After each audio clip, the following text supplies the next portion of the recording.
Welcome to our channel. Today we how to connect Webflow CMS to Memberful memberships, beginner guide step by step clearly. To connect Webflow CMS to Memberful memberships, start by logging into your Webflow account. Navigate to the project where you want to set up membership. Create a new collection in Webflow for storing member information. Open the CMS panel and select Add Collection.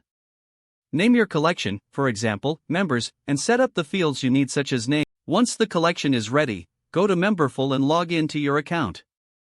In Memberful, navigate to Settings, then select API Keys. Generate a new API key if you don't have one already. Copy the API key for use in Webflow. Return to Webflow and open the project settings.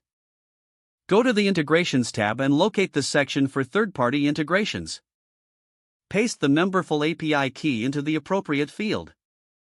Next, set up a webhook in Memberful by navigating to Webhooks in the Memberful dashboard.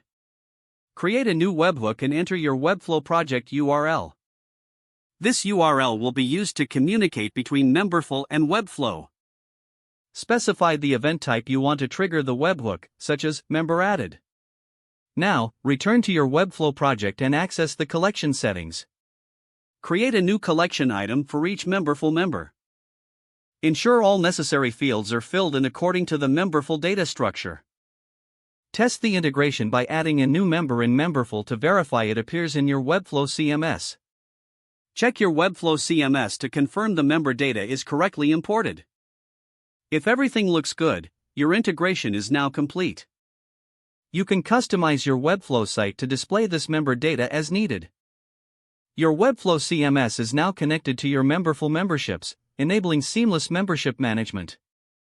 If the page does not load, refresh the browser or try again in a private or incognito window. Make sure you are using the correct email address, then retype it carefully to avoid small typos. If your password is not accepted, use the reset option and create a new strong password you can remember.